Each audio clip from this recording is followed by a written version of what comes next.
to the Backstage Creative. I am the host and creator of this podcast. My name is Krista Copper. I am a musician and I love theater. There's so much creativity and passion and sacrifice and hard work that goes into theater, and I love it. I've been involved in the theater world for probably over 10 years now, and I have learned so much about myself and about music and about art working in the theater world. A lot of that influence has come from the people who do behind the scenes jobs like design, music direct, choreograph, stage manage, sound engineer. In theater, a lot of the focus is on the actors, which I mean, they're obviously very important to theater, but it's just, I wish there was more focus on the person who paints the scenes or who plays the drums down in the pit. I think there should be more appreciation for those jobs and for the skill and the art and the creativity that goes into making a coherent, complete show. So that's what I aim to do with this podcast. I want to put the spotlight for once on people who don't often get the spotlight placed on them, because I want to learn from them. I want to learn how they view the world and how they got to where they are and the skills that they need to do their job and what they've learned over the years from working in theater in a different capacity than mine. If you like the Backstage Creative, whether this is your first episode or I don't even know how many episodes I've done, if you've listened to them all, if I would love it if you would leave a rating or review on Apple Music. That would be great. Subscribe to the show. You can also head on over to Facebook. I have a Facebook page, just the Backstage Creative. That's also where I post unofficial show notes about the guests that I have on the show, like their website and things like that. I would greatly appreciate it. Today's my conversation with lighting designer Stacey Derosier. Stacey and I get into some of my absolute favorite topics: advocacy, minorities in theater, balancing life. We hit some of the things that I love to talk about the most. So I'm really excited to share this interview with you. Here we go. Here's my conversation with Stacey Derosier.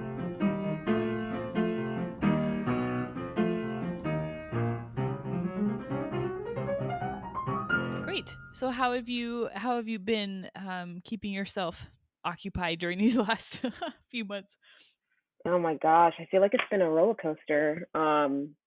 It's I cannot believe that it's been what 3 months now.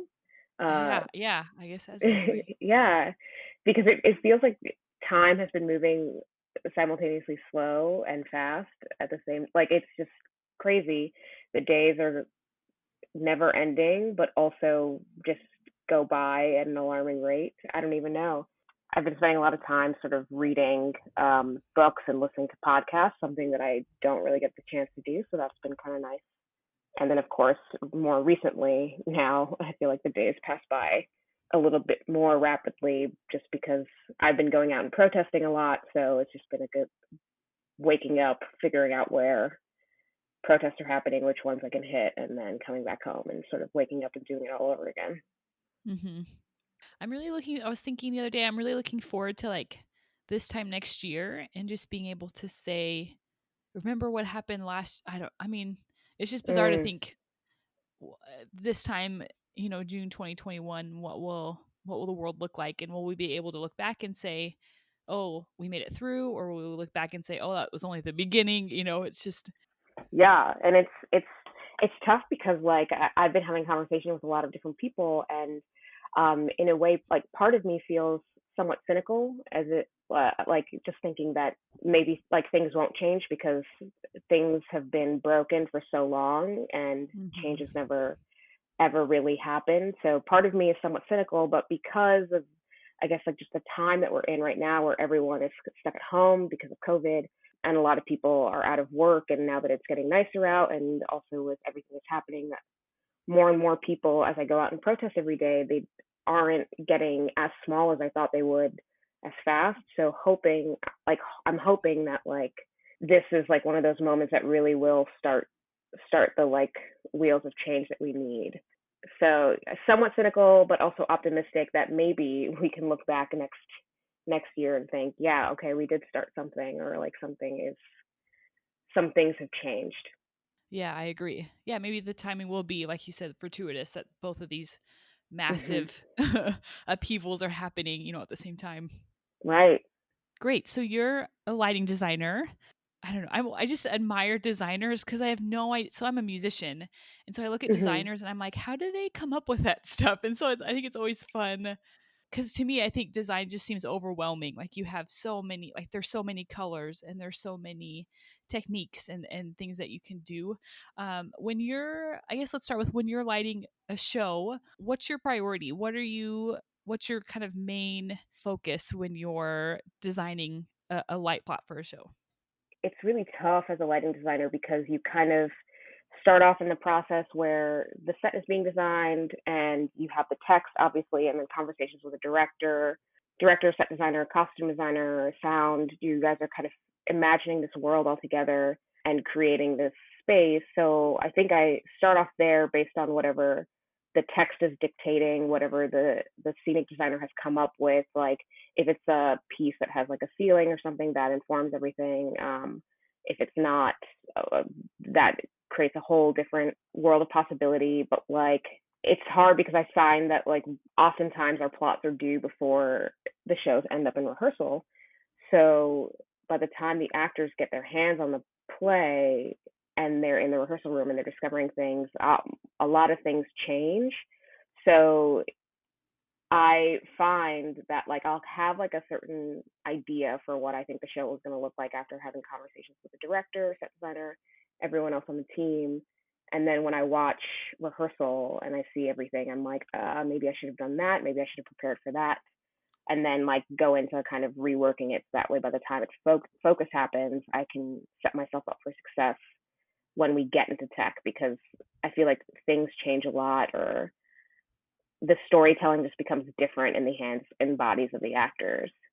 Does that get stressful when you're in tech and you're trying to change things or adjust things, on the fly and, people are waiting for you? Do you ever get anxious about that? Most definitely, it's like kind of the worst thing that a lighting designer or any designer wants to hear during tech is like holding for lights or holding for sound. It's never really a great thing.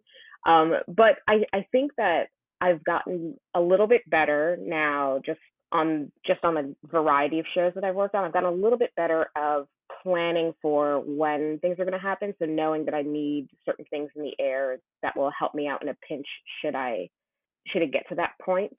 But it is super stressful to kind of sit there and know I can come up with a solution for this thing. However, I have to wait until I can get a work call going so I can fix the thing. But and also how like fast tech is and how fast people want tech to go. I find that like I've been getting better at like saying, "Great, I know what we're looking for. I have an idea. I'd like to try it out, but I can't do it just yet. Can we charge for it and then come back to it?" So I Mm. think it's like a negotiation of figuring out what you can do in the moment rather than just kind of spinning your wheels and trying to come up with something that you know will not actually be the solution or will actually help you get to an actual solution. Yeah, so I'm getting better, a little bit better at that. Yeah, we each show. Yeah.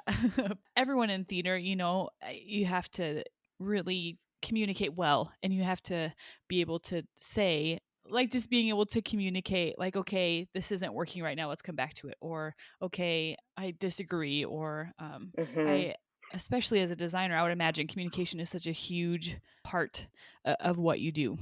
Yeah, it's all a back and forth, and I find like a lot of the like all the like really great collaborations that I've had and all the like the great shows that I've kind of worked on have been shows that we've been in conversation constantly from the beginning, just because you can't really go into it alone.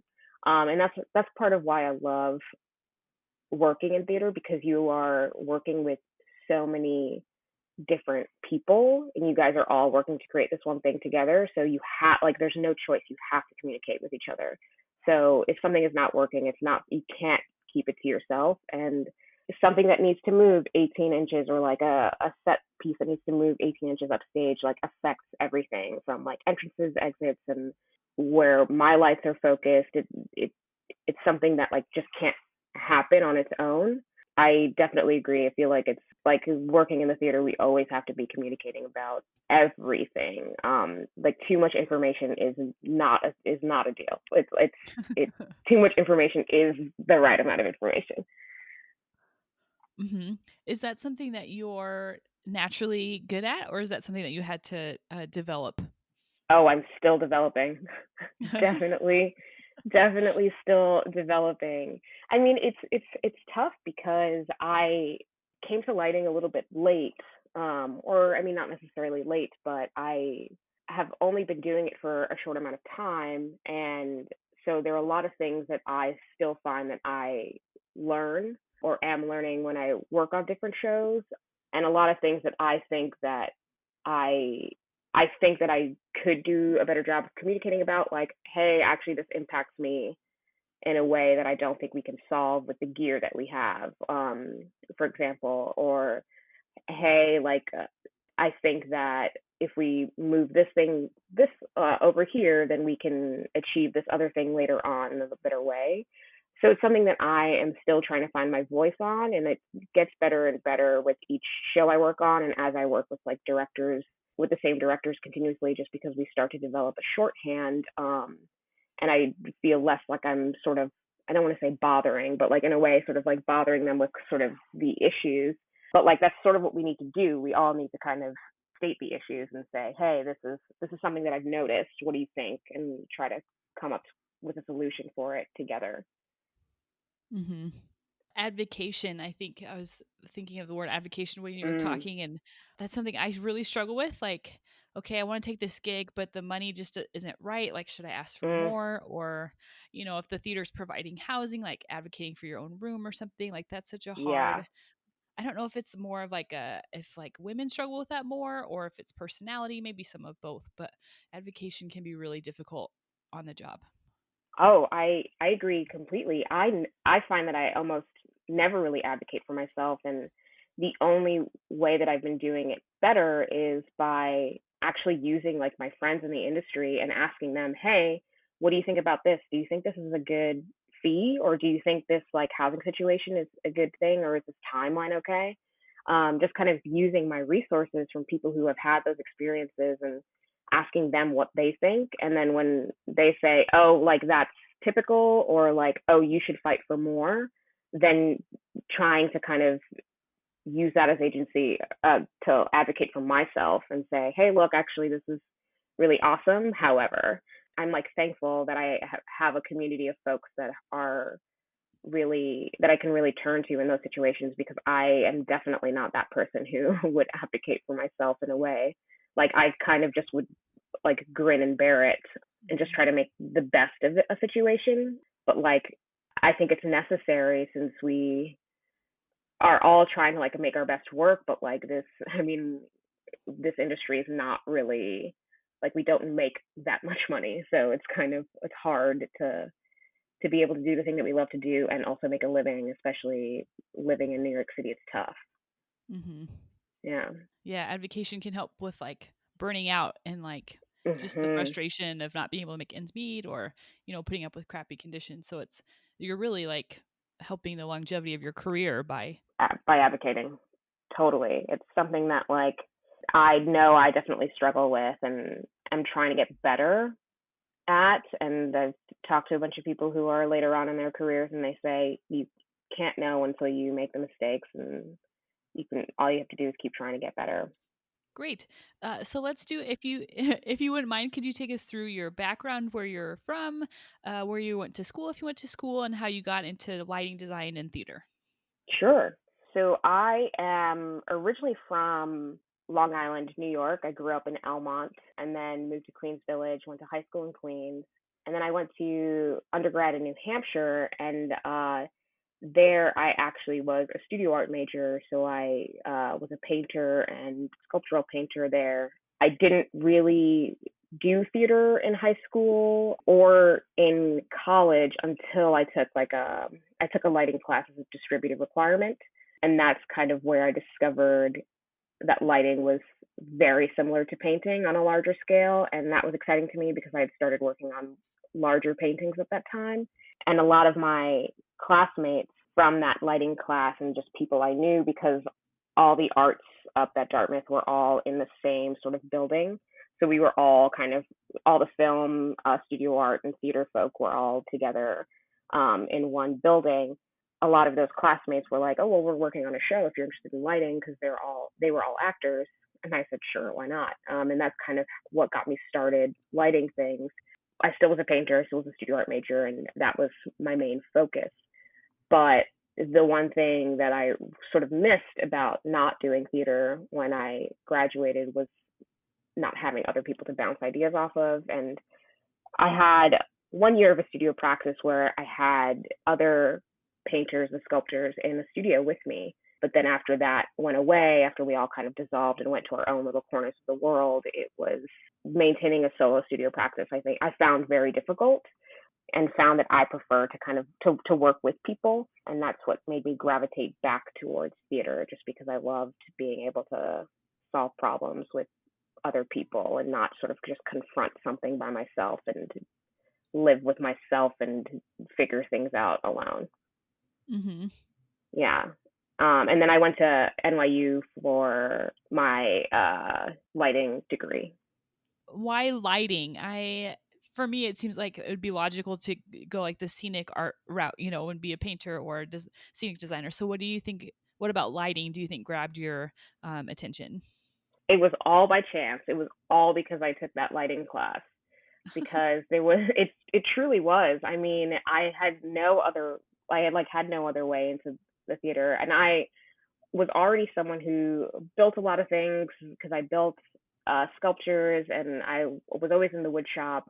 Took the lighting class, and there was something about it that was just so exhilarating, like the process of tech, sitting at a tech table during tech, and like having to kind of move on the fly, like just in the moment as things were happening after all the pieces have sort of come together, was really exciting to me. It feels very much like actually standing in front of a blank canvas and starting to paint, because your canvas is there right on the stage, and then you start writing cues, turning lights on, turning lights off. There's just like this process of like getting a sketch out of a show during tech, and then watching a run of it and seeing what needs to change, that I felt was very similar to actually making a painting. Very different medium, of course, but the process of it feels very, I feel very connected to as a painter. So I think that's why, as opposed to scenic art, I mean, which I think is also something that I've done in the past, but is again a little bit more solitary and less reacting to sort of the bodies on stage, reacting to what the director's vision is, reacting to what the sound designer is doing. Like it's a little bit more focused in on one particular aspect, whereas lighting kind of encompasses everything that we do on stage, that we put on in a performance. Hmm. I've never thought of it like that. I like that perspective. I think so. It just feels very much like, I don't know. There's something about like sitting there writing light cues, turning lights on and off, that is so exciting, and does it feels like you're just creating in space and time. I don't know. It's really fun. How do you feed that creativity? Oh, I mean, it's been. I will say the one thing about being in self isolation these past few months has been discovering what it is, what I love, and not just kind of going from project to project and like working on this show and that show and coming up with finding research elements for each piece. It's nice that I have had a chance to read, like something that I love doing, and being able to watch movies, another thing that I love doing, that I find such inspiration from. And normally in the normal grind and hustle of everyday life that is working and being a freelancer in New York, it's been nice to have time to go back into those different wells, because lighting is so, the weird thing about lighting is it's so subjective in a way. Like it's hard to like really like find a photo of something that like really represents the same thing to people when you say, like when you say sunset, and I'm going to use the most basic example that like everyone uses, but when you say sunset, everyone thinks of a different thing. There's something about like just pulling from all these different resources and tools where like I felt like during the daily grind and hustle of pre-COVID life, I had been able to like see a lot of different shows on my days off and see friends work, but I haven't really done the things that I love doing, which is, seeing different movies, reading books, looking at art, which I think really do feed me as a designer and feed my creativity. Hmm. Yeah, I find as a musician, like I get fed a lot more from like consuming like more visual art instead of like aural, like just looking at art instead of always hearing, just like kind of forcing Right. myself to think of art in a different way. It's true because it's kind of like it's yes, we like learn a lot from the thing that we do, like the similarity of it, but like there's so much else out there that you can feel Mhm. touched and inspired by. And it's kind of like sitting at the tech table and when the sound designer plays a cue that or for a transition that I like, had never heard before and it could completely change my approach to that transition just based on whatever sound key that was. It's kind of like you need sort of these different types of stimuli to kind of get your juices flowing, I guess. That's kind of a weird way of phrasing it, but yeah, I'm with you there, definitely. When you're designing a show, do you ever get stuck or frustrated, and how do you get out of that? Yeah, no, definitely. Definitely get stuck. It's tough, but I think that again, this goes back to a little bit to communication because you can kind of keep trying to solve the thing, but I think a lot of times what's best is taking a step back and oftentimes I'll like reach out to my assistant, whoever's assisting me or whoever's programming for me and ask them like, hey, like, can you just take a look at this thing and tell me like what it is that you're seeing? Like it's something for me right now is just not making sense.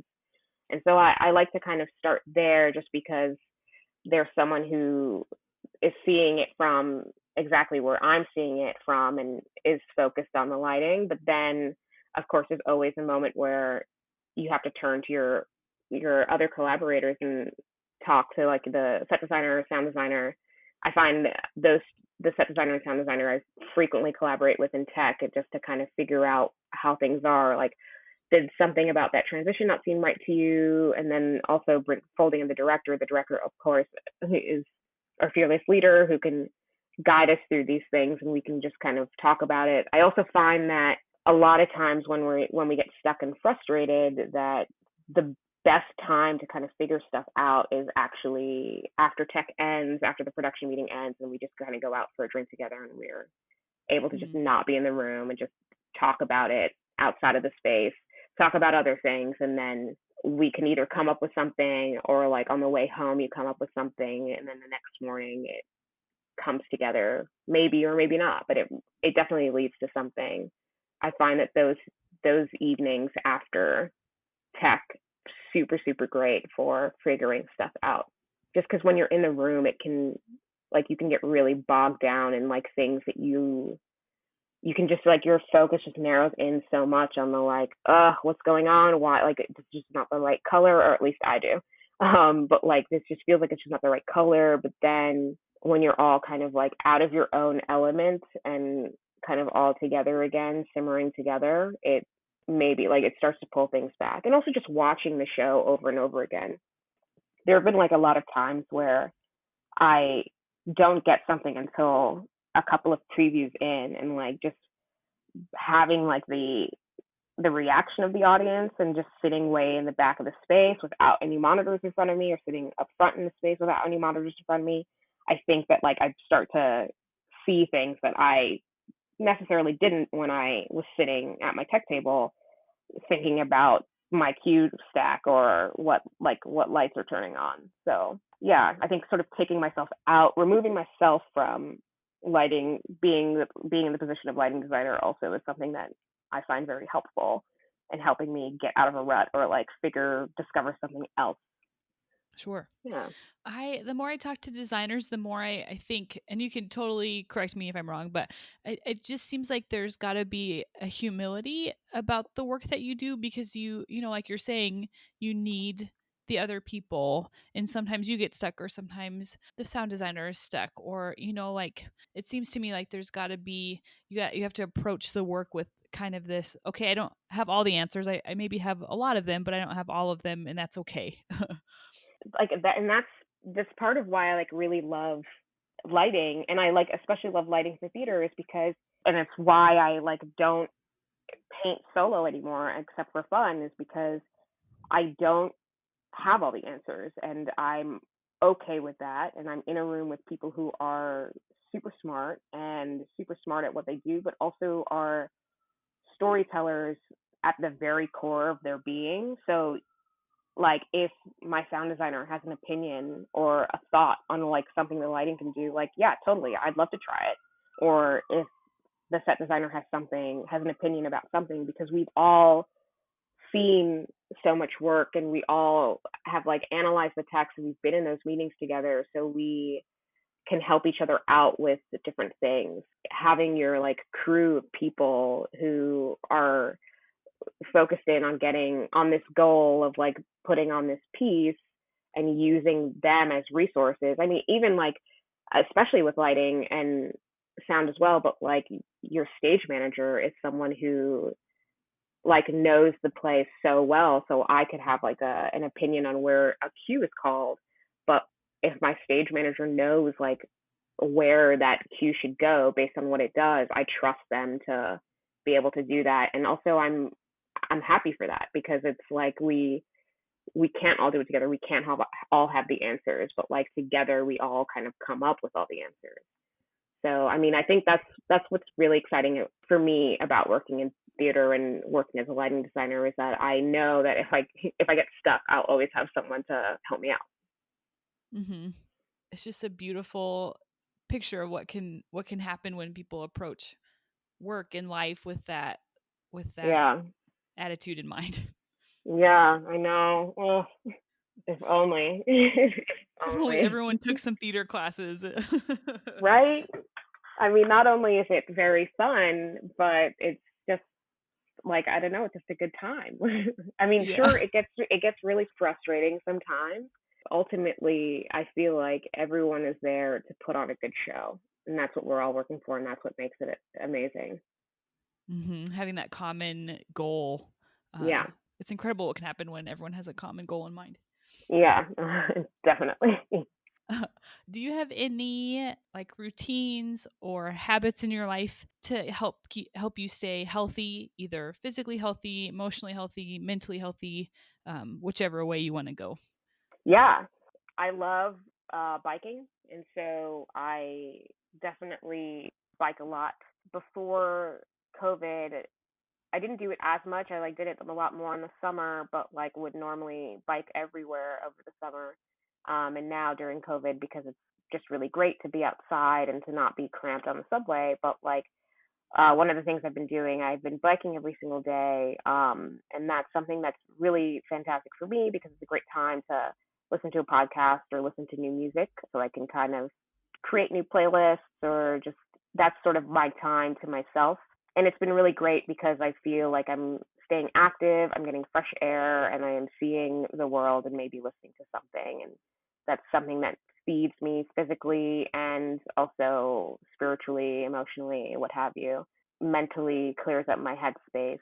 And then another thing that I think would be just eating good food, because I think that like it's one of the reasons why I love New York City so much, but there's nothing like eating really awesome food that like there's nothing like it, and it makes me feel so good. And that's something that has always been like a practice of mine, to just find really nice places to eat, and it's something that I treasure a lot.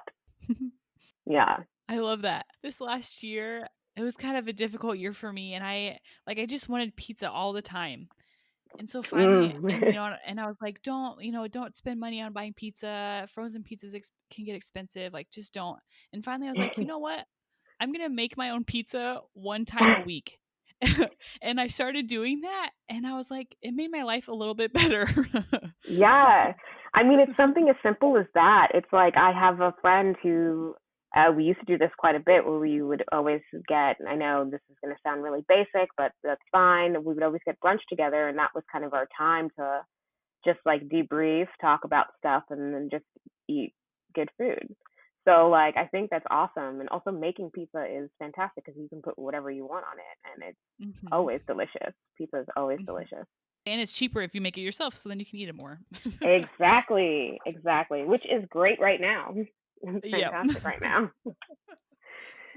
Yeah, but being outside is great and eating good Mhm. food is great. And so I'm happy that like it's warmer weather now so we can actually take advantage of being outside.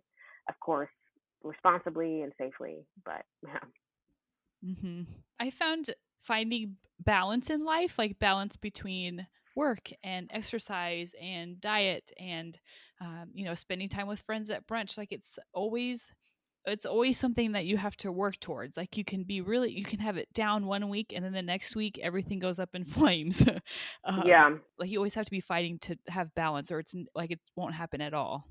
Oh yeah, like something always gives. You can either be really on top of work and really like okay physically, but you don't see any of your family or friends or don't talk to any of your family or friends, or like just one of those things kind of falls off. And it's really tough like because being theater people, we are all sort of working at the same time. No one is ever either one week you're not in tech and you want to hang out with some people, but everyone is in tech. So it's kind of this sort of balance of like, how do I figure out how to see the people that I want to see? How do I figure out how to maintain the relationships with the people that I love and also be able to do the work and not kind of sacrifice my work to be able to like, see my friends and family or even to just go out for a run or go out for a bike ride or anything like that. It's tough. I feel like it's something that I'm definitely still working on, and I think that even I think like designers who've been doing it for a long time also I don't even know if they've got it all down. If they do, like someone please share their secrets with me because it's something that I would love to know how to balance out so I can take advantage of everything. Mhm. Let's talk about freelancing. Hmm. The trials and tribulations of freelancing. How have you managed to, make a career and just handle the stress of freelancing, the uncertainty of it? How do you just navigate these freelance waters, especially in a place as I would imagine brutal as New York?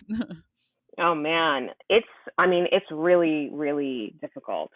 I think like before everything sort of stopped running, I was like on this kind of, I feel like I was on this kind of like snowball that was like rolling downhill that like it felt like there was no end in sight because you're just kind of on this train and you just kind of keep working because, I mean, everyone tells you when you get out of school, like take everything, take everything, take everything. And so you're like taking everything and you also have to like pay rent in New York City, which is an exorbitant amount of money for a closet.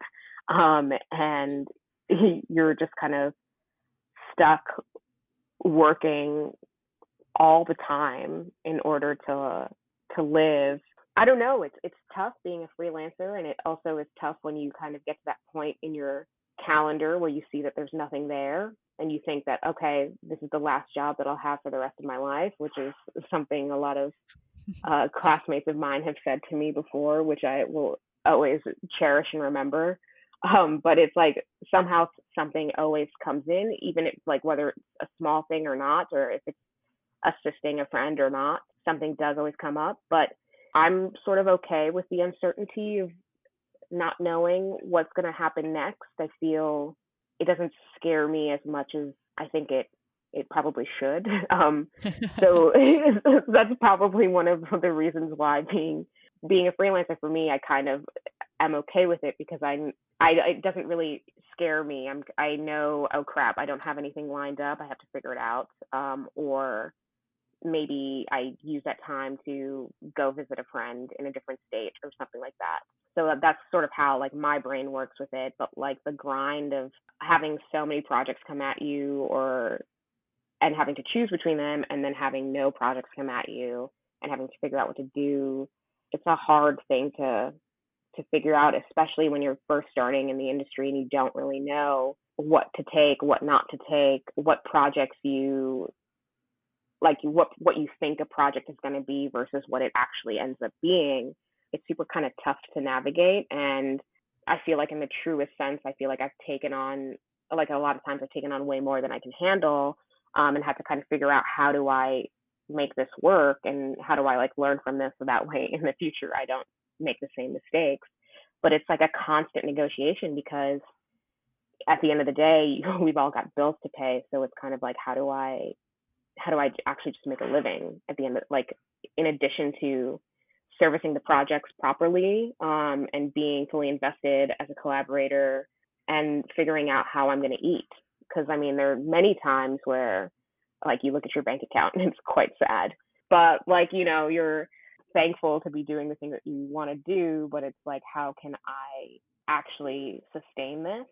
So I mean, it's tough, and I think that it maybe will get better the more that I do it. But I think right now, if I'm willing to kind of spend those weeks where I do nothing but eat dollar pizza, then I think I'll like hopefully try to figure it out. Yeah, I Mhm. don't know. Freelancing is really, it's hard. It's hard out there. Mhm. I found too, when you're freelancing, you really have to know yourself, like know, like there's a self-awareness that I did not have the first few years of my career of like, okay, this gig is a good fit for me and I can handle this much music and I can handle being like I'm very introverted. So for me, if I Mm, take too many gigs and I'm just like worn out from the people and the small talk and yep. so I think as you get older and you're balancing this freelance life, you also become more aware of like how you functioned well and how you can sustain a freelancing career. Yeah, no, I think that's like huge. We all hope or think that we can take on everything, but it's not entirely true. And I know Mhm. that's definitely not true of myself. Like, there have definitely been projects I've been on that I've been way over my head that I should not have taken, but in the like midst of like not having any work to do, it's kind of like, okay, I have to try to do something. But it's, was that the best decision? Maybe not. I think the self awareness to know like what your limits are is super important. And one of the nice things about self isolation is being able to spend the time and actually think back on all the projects that I've worked on the past couple of years and figure out now, with a lot of time to kind of self examine, what were good, what were fails, what were victories, and what things I would change or what things I would say no to or what things I would say yes to. Now that I'm talking to you about it, it's like I'm thinking about the career, and it's very, I kind of left painting because I felt like it was too, I felt like I didn't want to confront myself, but like the freelance career in theater is actually has made me confront myself quite a bit. Shoot. Darn it. Just in a different way. Yeah. Yeah, sometimes I wonder like if my 20-year-old self knew what I knew now. So I'm 29. If my 20-year-old self knew what I knew now, would I have still have made the same choice to be like a freelance Yeah, I don't musician? know. I don't know. It can be really hard. So something that might be interesting to talk about. So I would love your thoughts. I've been thinking lately, sometimes I get offered gigs because I'm a female. Do you ever get gigs offered because of your race or your gender? How do you feel about? I don't know how I feel about that, and so I I want to know how other people feel about that. Yeah, yeah. I mean, this is something that I've been having, I feel, a lot of conversation about, especially this past month with everything that's been going on, because it does feel like oftentimes, you do get hired on projects as like a diversity hire or as like the sole woman on the project. It's tough because I want to be known for my work, obviously, and not for what boxes I tick off on the whatever boxes need to be checked off. I feel like a lot of kind of the conversations that are happening now and a lot of the things that people are being confronted with right now with everything that's happening with the Black Lives Matter movement. I hope that people are seeing that like this idea of diversity is not really like the follow through of it is not really where it needs to be because Mhm. It's one thing to just kind of hire a designer of color or a female designer and be like, that's it, we've done our due diligence or whatever, when like it's not reflected higher up as you go, or it's just kind of like, we know that this is the one show, that this is what we're going to do, and we're gonna wipe our hands of it, and we've done what we need to do. It's frustrating. I feel like it's happened to me quite a bit, and I'm not entirely sure if that's the case. You can't help but have that feeling when you kind of walk into a room and you're just kind of the lone person, the lone shark, and you're like, okay, well, okay, I see what's happening Mhm. here. That's one of the things that I hope that, like, in this time where theaters can't be making art in, at least in the traditional way that we know theater to be, that like they're kind of taking a look at that. And I mean, we've seen a lot. I don't know, I've been kind of inundated with like posts and articles and all sorts of information from people about calling out people, or exposing certain situations that have happened, that, I mean, hopefully not, like, not in a bad way, but kind of call out kind of the nature of just being like, we're diverse, rather than just saying it, but like actually following through and doing it, feeling it, and not just when people can see you be diverse, but like do it when it doesn't count. Do it when it doesn't matter, when it doesn't affect you. I struggle with that a lot, and especially being a Black female lighting designer, it's really hard because I feel like that, being a lighting designer, especially, it's kind of, there aren't really many of us. It's sort of a tough situation. However, I don't want to not take the work because we have to make a living.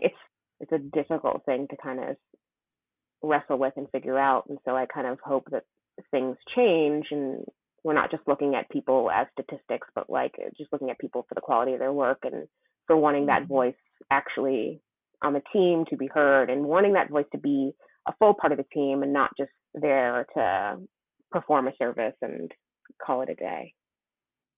Yeah, not just there to make people feel good, like, "Oh, we have diversity, we have one," you know? We've done it. We've done it. It's like it doesn't work that way. Yeah.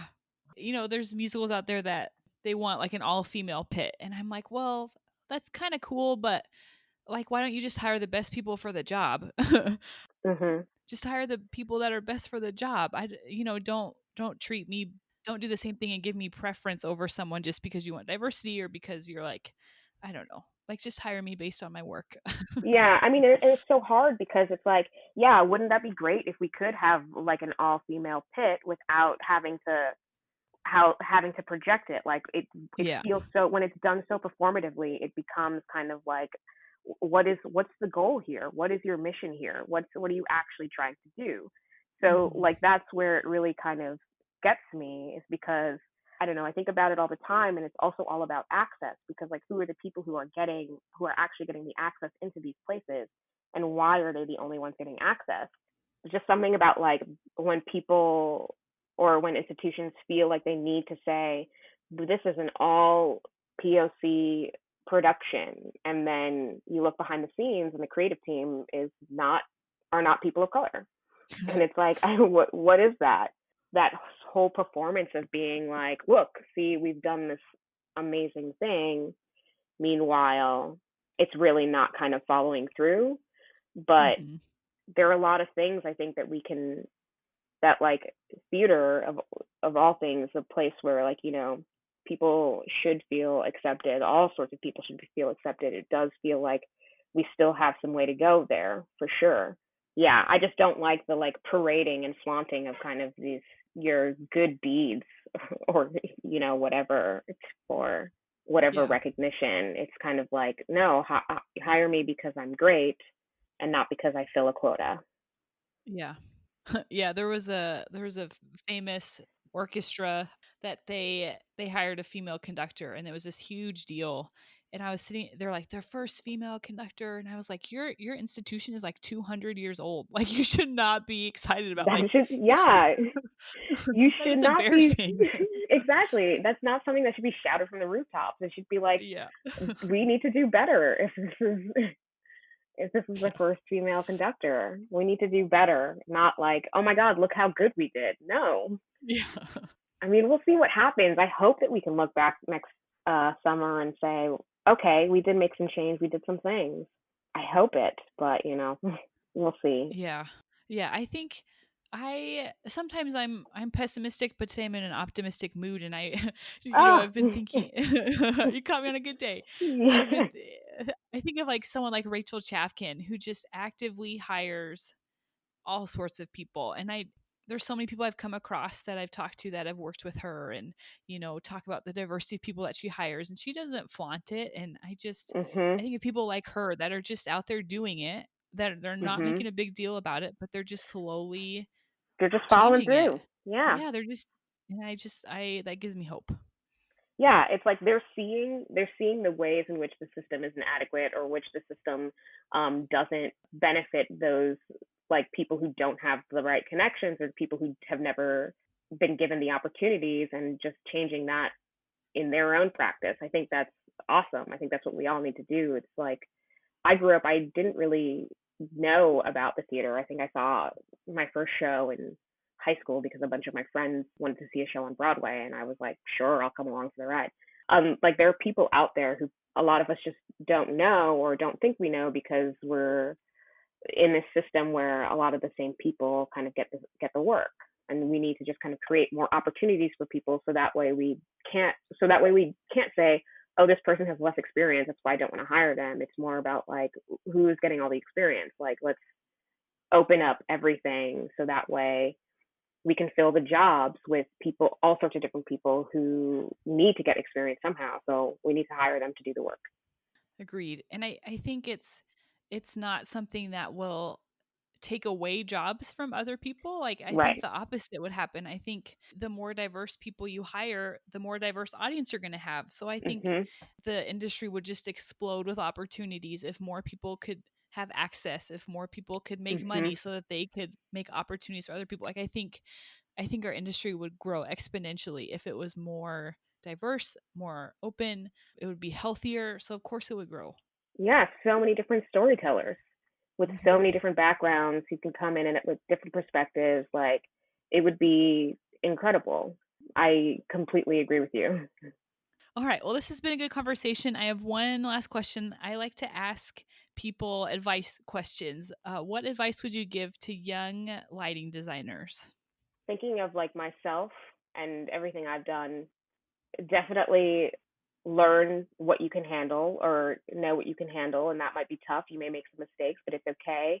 And just kind of keep trying at it. There are moments where it gets really tough, it gets really hard, and you don't want to do it anymore just because of like life in general, like not making enough money to live or being in a creative process that didn't go well and can cause you to give up. But if you truly love turning lights on and off, keep trying, keep going. It's a tough it's a tough industry. Mhm.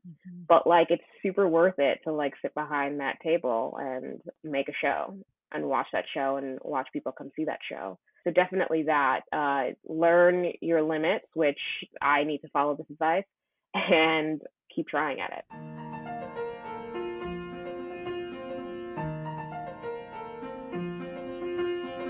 The music for the Backstage Creative was improvised and performed by Ian Leroy, and the logo was designed by Zach Rowe.